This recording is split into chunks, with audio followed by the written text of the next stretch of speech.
We're back at the bicycle casino, pretty much our home away from home recently these past couple weeks. They have Live at the Bike, which we're going to be playing on soon. It's just a great spot to mix it up. We went with our buddy Marcelo, who you guys saw in the last video, and we jump into the 2-3 game in for $300. First hand of note, we looked down at pocket aces from the cutoff. We had to post money because we moved tables, so we're in for 5 already. There's a limp to us, and we raise it up to $15. The button now 3-bets us to $40. The limper gets out of the way, and we indicate an all-in by putting in the all-in card, and the button pretty quickly calls. Going off to a run out here, which comes 9-9-6 with 2 diamonds, turns the jack of hearts, the river is the 7 of hearts, we show our pocket aces, and the opponent shows pocket king, so just a standard cooler here. It's unfortunate he didn't have more money in his stack. Next hand of note, we look down at pocket aces again, this time from the button. Aces the first 2 hands we play here in this vlog. We're on the button for this one, and the cutoff raises to $16. We're not going to be putting in the call here. We're going to 3-bet him to $41, and we actually get called by the small blind,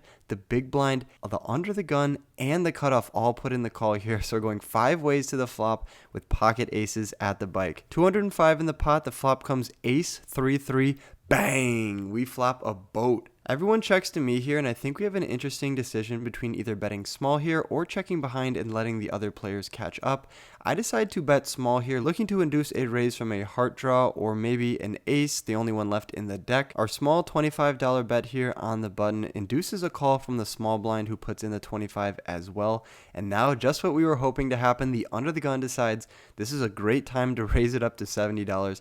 Not really sure what he's smoking here, but that's music to our ears. It's back onto us here, and we have no other decision other than to call. If we come in for another raise here, it's just way too strong, and I expect all the other opponents to fold. A raise would definitely be a huge mistake.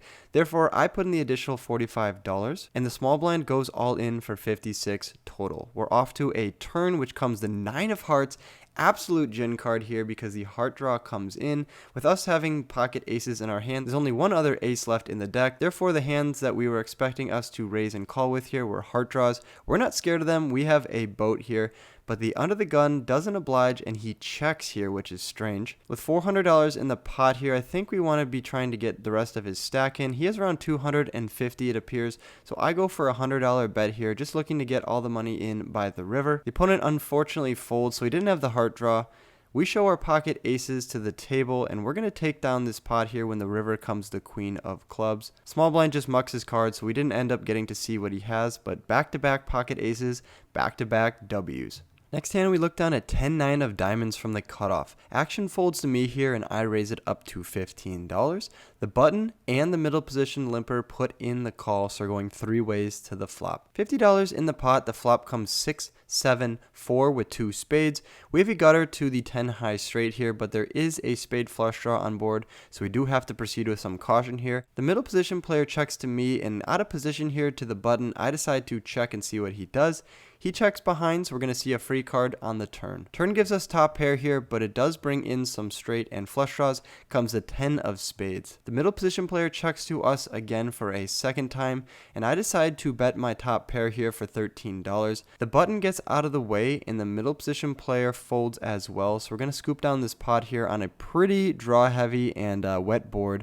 We're happy to take down that $50 pot. Next hand to note, we have pocket deuces, quack quack, under the gun here. We raise it up to $10. We get called by the middle position, small blind, and the big blind, so going 4 ways to the flop here with our deuces, looking to flop a set. $40 in the pot here, the flop comes king, jack, deuce, bang! We flop a set, bottom set to be exact. We unblock any kings and jacks in the opponent's range here. We do have to be concerned though with the spade flush draw on board. There are some straight draws as well here. Not too concerned about those. Small blind leads into us here for $35, which I think is an interesting play. We flop bottom set here. We could go for a raise.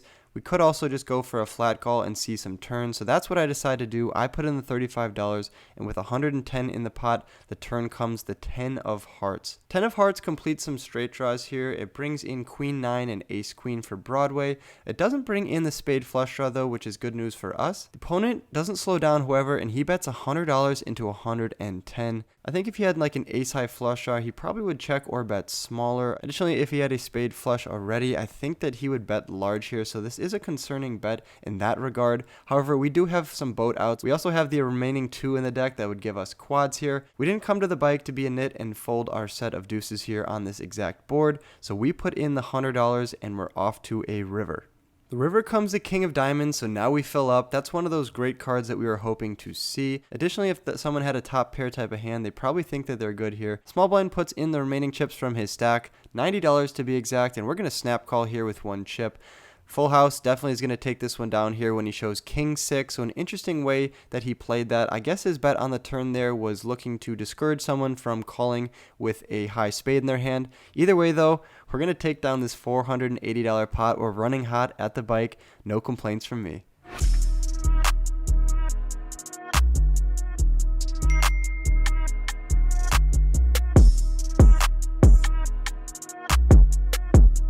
Next hand to note, we look down at pocket Jiggities, as Brad Owen likes to call them, for middle position. Our buddy Marcelo in the under the gun position raises it up to $12 here. And no collusion going on here. I raise him up to $30 with the Jiggities. No slow playing for me. The button puts in the call and Marcelo gets out of the way here. So going heads up out of position to a flop. Flop was 77 in the pot. Comes an interesting one. Comes queen 10-9. We have our pair of jacks here. Additionally, we have an up and down straight draw and we double block the two straights being jack 8 and king jack. Pretty good situation for us here. I think we could either go with a bet or a check. I usually like to check on these coordinated boards here when we don't really have the nuts, but seeing as though we double block the straight, I go for a small bet here for $25, just looking to see what the button is up to. Button's not done with this hand just yet. He throws in $25 as well, and we're off to the turn, which comes a brick, the 5 of spades here. I think we could be betting or checking here on the turn as well here. When the button calls us on the flop, he's probably not too strong. He probably would re-raise 2 pairs, sets and straights, I assume. I check it over to him in this spot, and he pretty quickly checks behind, so I think we have the best hand. The river is another brick. It comes a 4 of diamonds, and given the fact I said I think I had the best hand on the turn when he checks behind, I decided to go for some thin value here, just looking to target some 10s and 9s in his range. Obviously a queen would beat us here, but I don't think he has a queen the way he played this hand on that draw heavy flop and turn. I go for a $35 bet here, just small enough to get called by exactly jack 10 here. We show our jacks, he shows jack 10. That's one of those hands that can pay us off for a thin value bet on the river. Happy that I bet there. What do you guys think? $197 coming our way. Let's go.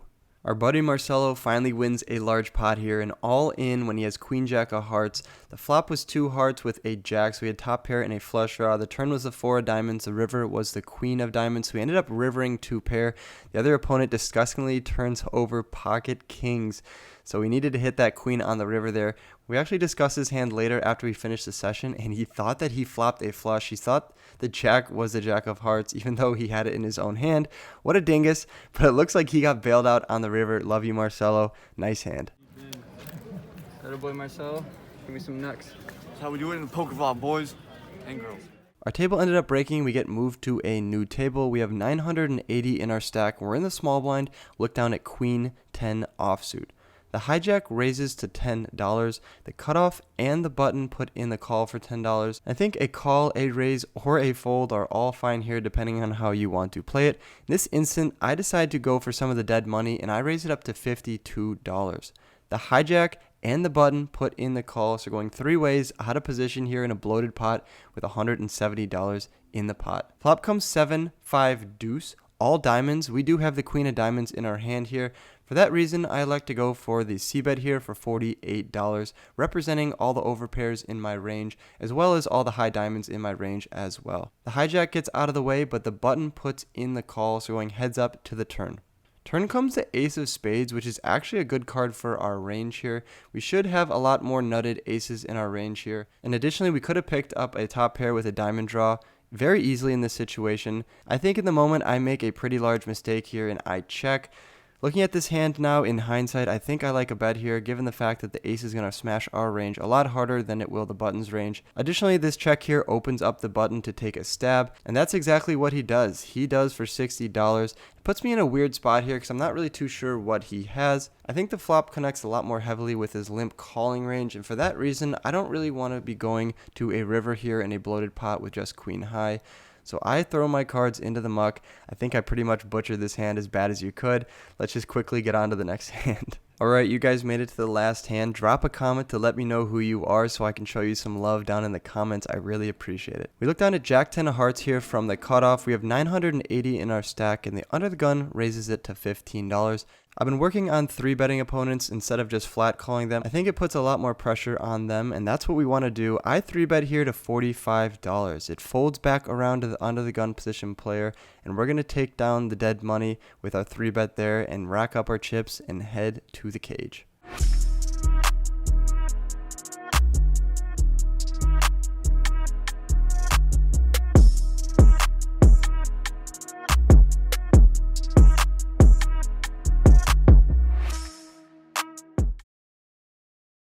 Okay, I could have hit the flush because I shoved on the turn. So I could have had also the flush on the river with the queen jack. Yeah, you hit Queen the didn't. rivered the 2 fair. I rivered him.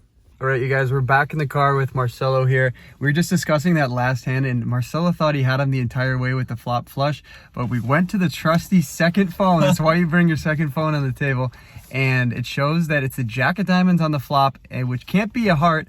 Therefore, he didn't flop the flush, and he actually had 28% to hit a card on the river, and he got there. That's why the guy was pissed. No, it's one for the good guys. One for the good guys. One for the good guys. Speaking of good guys, the good guys went up $603 today. We got into the game for $300 and out for $903. If you like this video here at The Bicycle, one of our new favorite establishments, Yes, sir. be sure to like the video, subscribe if you're new, leave a comment down below, and as always, I'll catch you guys on the felt in the next one. Peace! Thanks for watching to the end of my video. Click my head below to subscribe and stay in the loop. See you next time.